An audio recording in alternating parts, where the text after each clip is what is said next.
AP రాజకీయాల్లో కీలక పరిణామం చోటు చేసుకుంది. విజయసాయి రెడ్డి షర్మిలతో భేటీ అయ్యారు.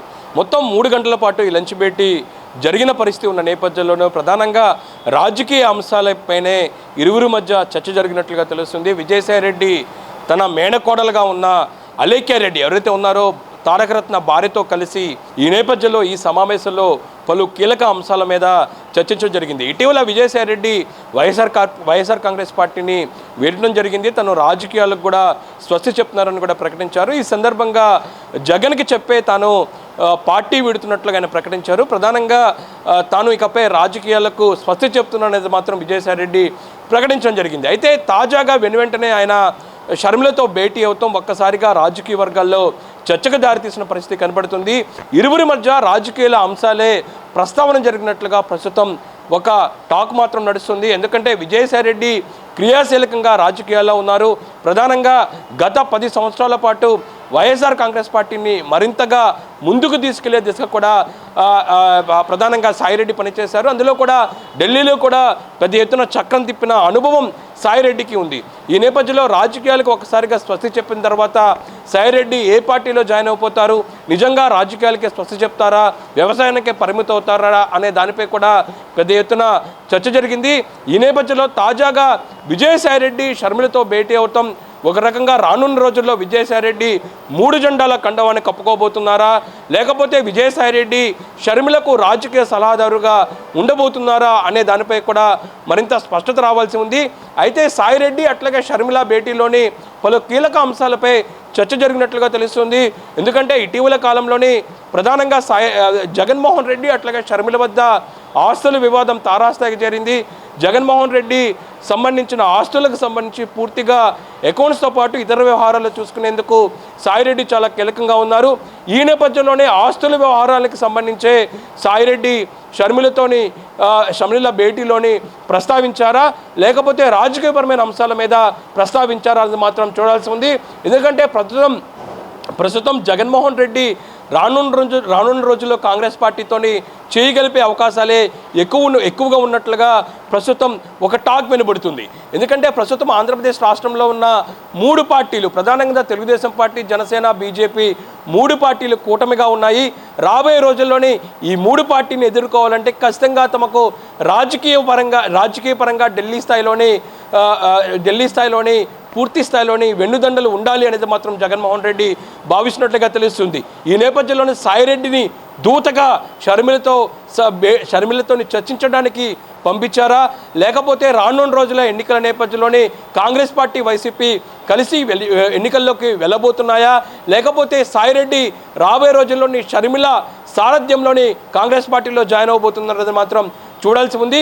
అయితే ప్రస్తుతం ఉన్న పరిణామాలు చూసినట్టయితే కొన్ని ఇబ్బందికర పరిణామాలే వైఎస్ఆర్ కాంగ్రెస్ పార్టీకి ఉన్నాయని కూడా స్పష్టంగా కనబడుతుంది. జగన్మోహన్ రెడ్డి ఎప్పుడూ లేని విధంగా తీవ్ర స్థాయిలో ఇబ్బందులు ఎదుర్కొంటున్నారు. వరుసగా పార్టీకి సంబంధించిన కీలక నేతలు పార్టీని విడటం, అందులోనే పార్టీలోని నెంబర్ 2గా ఉన్న సాయిరెడ్డి కూడా ఆయన విడిచి వెళ్ళిపోవడంతో ఒక్కసారిగా ఇబ్బందికర పరిస్థితులు వైఎస్ఆర్ కాంగ్రెస్ పార్టీకి ఉన్న పరిస్థితులు స్పష్టంగా కనబడుతున్నాయి. కేడర్ కూడా తీవ్ర స్థాయిలోని అసహనంతో ఉన్నారు. ఎందుకంటే గతంలోని అధికారంలో ఉన్నప్పుడు కేడర్ను సరిగ్గా జగన్మోహన్ రెడ్డి పట్టించుకోలేదు. ప్రధానంగా ముందు నుంచి పార్టీ కోసం పనిచేసిన నేతలకు ఎక్కడా న్యాయం జరగలేదు అనే అసంతృప్తి పార్టీ కేడర్లో ఉంది. తాజాగా పార్టీ తీవ్ర స్థాయిలో ఓటమి పాలైన తర్వాత ఒక్కొక్కరిగా పార్టీని వీడటం, మొన్నటికి మొన్న మోపిదేవి వెంకటరమణ, దాంతోపాటు జగన్కి బంధువుగా ఉన్న ఒంగోలుకి సంబంధించిన బాలినేని శ్రీనివాసరెడ్డి, దాంతోపాటు తాజాగా విజయసాయి రెడ్డి ఒక్కసారిగా పార్టీ వీడటం, ఒక్కసారిగా పార్టీని వీడిన నేపథ్యంలో ఇప్పటికీ కూడా వైఎస్ఆర్ కాంగ్రెస్ పార్టీ షాక్లో ఉంది. తాజాగా విజయసాయి రెడ్డి నేరుగా షర్మిలతోని భేటీ అవ్వటం ఒక్కసారిగా ఎటువంటి పరిస్థితులకు దారి తీయబోతుంది, సాయిరెడ్డి షర్మిలకు సంబంధించిన భేటీ వెనకాల ఎటువంటి రాజకీయాలు ఊహాలు ఉన్నాయనే దానిపై కూడా వైఎస్ఆర్ కాంగ్రెస్ పార్టీలో ఒక చర్చ జరుగుతున్న పరిస్థితి కనపడుతుంది. ఖచ్చితంగా సాయిరెడ్డి షర్మిల మధ్య ఆస్తుల వివాదాలు కాదు, రాజకీయపరమైన అంశాల మీదే పూర్తి స్థాయిలో చర్చ జరిగినట్లుగా ఒక టాక్ నడుస్తున్న పరిస్థితి కనపడుతుంది. జగన్మోహన్ రెడ్డి దూతగా సాయిరెడ్డి వెళ్ళారా, ఎందుకంటే జగన్మోహన్ రెడ్డి సంబంధించి ప్రధానంగా రాజీనామా చేసే సమయంలో కూడా జగన్మోహన్ రెడ్డికి సంబంధించిన సిద్ధాంతాలను ఎక్కడ తాను వ్యతిరేకిస్తున్నట్లుగా సాయిరెడ్డి ప్రకటించలేదు.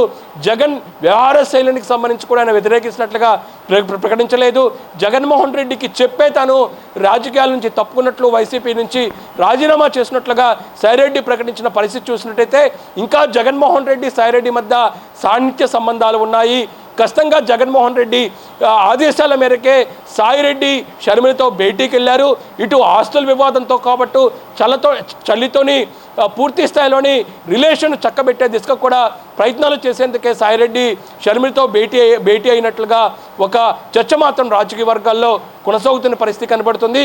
ఎందుకంటే రానున్న రోజుల్లోని ఢిల్లీ లెవెల్లోని పూర్తిగా సహాయ సహకారాలు కావాలంటే ఖచ్చితంగా కాంగ్రెస్ పార్టీని ముందు నుంచే సాన్నిహిత్యం ఉండాలి అనే నిర్ణయానికి జగన్మోహన్ రెడ్డి వచ్చారన్నట్లుగా తెలుస్తుంది.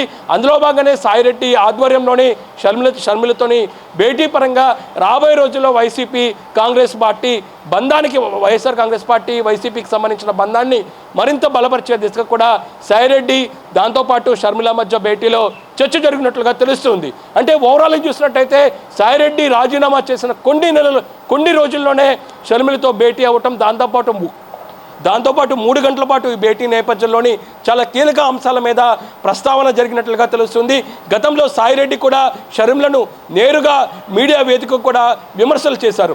ఆ విమర్శలకు సంబంధించి కూడా కొన్ని అంశాలను షర్మిల వద్ద ప్రస్తావించడం, తాను ఏ ఉద్దేశంతో అప్పుడు విమర్శలు చేశాను, ఎటువంటి ఆదేశాలతో తాను విమర్శలు చేశాను అనే దానిపై కూడా ఆమెకు చెప్పినట్లుగా తెలుస్తుంది. ఓవరాల్గా చూసినట్టయితే షర్మిల అట్లాగే సాయిరెడ్డి దాదాపు 3 గంటల భేటీలో చాలా కీలకమైన అంశాల మీద చర్చినట్టుగా తెలుస్తుంది. ఓవరాల్గా రానున్న రోజుల్లోని షర్మిలకు రాజకీయ సలహారుగా సాయిరెడ్డి ఉంటారు అనే టాక్ మాత్రం ప్రస్తుతం ఏపీ పాలిటిక్స్లో పెద్ద ఎత్తున జరుగుతున్న పరిస్థితి స్పష్టంగా కనబడుతుంది.